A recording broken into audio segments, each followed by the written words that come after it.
Saan ba sa mga prutas na to ang pinaka-paborito mo?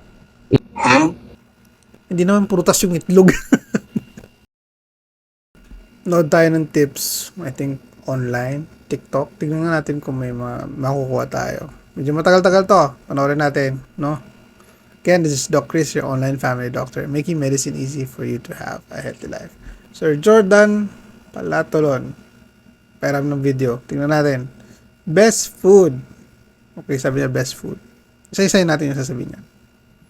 Itlog ang pinakamahusay na pagkain para bawasan ang taba sa tiyan. Itlog. May allowable and acceptable amount of consumption of egg. And depende rin yan sa uri ng pagluluto mo. I think ang habol na dyan is because mataas ang, I think, protein content because it's packed with albumin, and if you have a lot of protein sa kinakain mo, it provides or promotes early satiety o madali ka mabusog. Okay, in that situation. However, if you eat too much, specifically yung may yolk o yung pula ng itlog, okay, it can also be somewhat of a counterproductive, okay, approach. So, better if you just eat the egg whites. Pwedeng naman isang egg yolk, and then if you eat more of the egg whites for more protein source. And suggest ko din, you should inform them kung ano yung uri ng pagluluto. Ideally, soft-boiled or hard-boiled. You could do scrambled, but never deep-fried or sobrang prito using too much oil. Now, add on, siguro, pag nagluto ka ng itlog, sabayan mo siya ng gulay.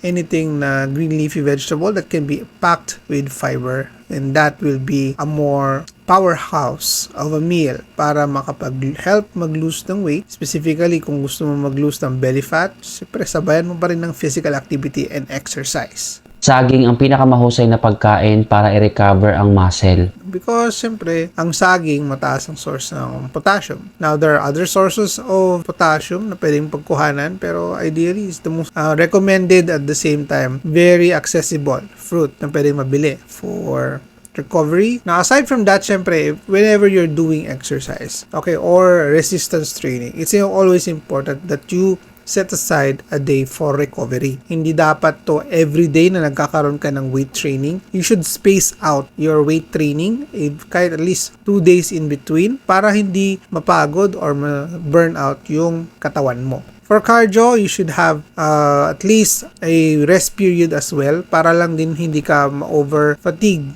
Dapat may time for recovery pa rin. Sabayan mo ng pagkain ng saging para hindi ka magkaroon ng cramps, di ba? Pino ang pinakamahusay na pagkain pang-detox. Pang-detox. Ang advantage kasi ni pipino is it's very rich in water, and it can provide also equal amounts of fiber, and any food that is high in fiber can be helpful in detoxification. Okay? Para lang din mas mabilis magkaroon ka ng smooth na bowel transit or pagbaba ng yung bawas or kinain or laman ng sikmura. Okay?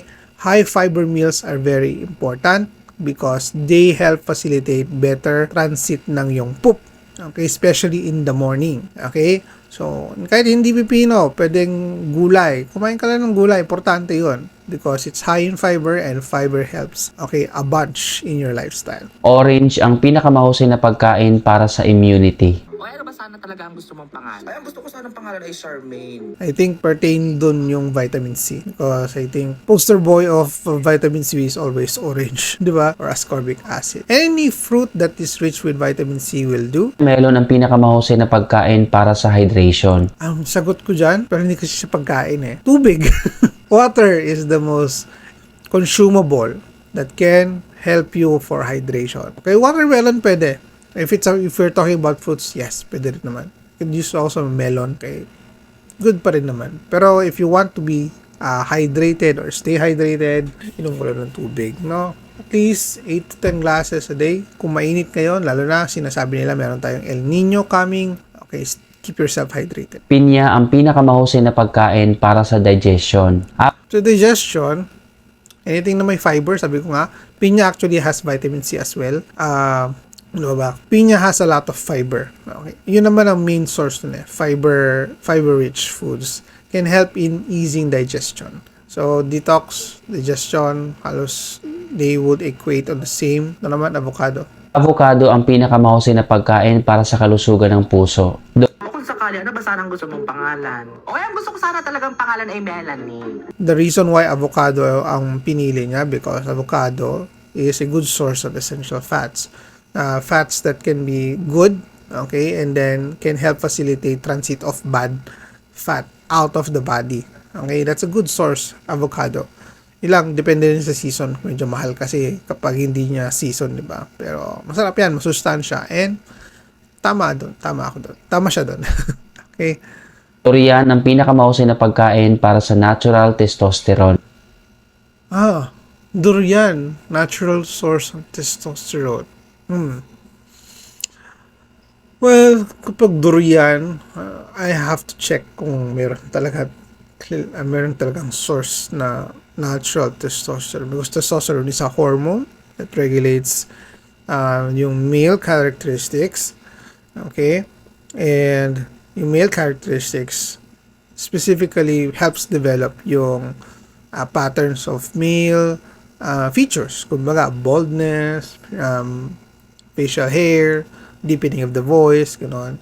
Or even yung natural na strength or capacity ng isang lalaki. Okay, specifically parang kahit libido, gano'n.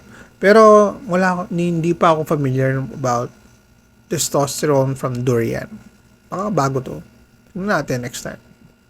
Coconut ang pinakamahusay na pagkain para sa energy. Energy. Ang alam ko nga, coconut, sabi ng lolo-lola ko. Para sa UTI, pero joke lang. It's good for hydration. Coconut meat is also juicy and masarap. Okay? Energy, just eat. Okay? Just eat the right amount of food that is well balanced. That is in line with the right amount of fiber, the right amount of carbohydrates with less ultra processed foods and less refined sugars and less of the sugar sweetened beverages. Okay? Si coconut can be a panghimagas or a dessert or a refreshment that can be used. Not entirely for an energy. Kung yun lang gusto mong kainin, ilang calories lang ang laman ng isang coconut. Diba? Yung meat and the juice, siguro konti lang yon. Okay? Pero not entirely a good source for the entire energy. Kasi when you talk about energy, it's the total caloric requirement. So, calories ang pag-usapan mo dyan. So, kapag isang coconut lang, full lang yan. Unless you're a survivor na parang dun ka sa isang isla. Okay? Saan ba sa mga prutas na to ang pinaka-paborito mo? What did he say? Hindi naman prutas yung itlog. Nice. Pero sabi niya prutas, pero hindi yan. Yung unang binanggit niya ay itlog. Naku, Sir Jordan naman, di naman prutas yung itlog eh. Anyway, any food, okay, basta well-balanced, the right amount, will always be beneficial and healthy. Okay? How you prepare your food is also important. So, the variety should always be there. Parang di ka maumay. Okay?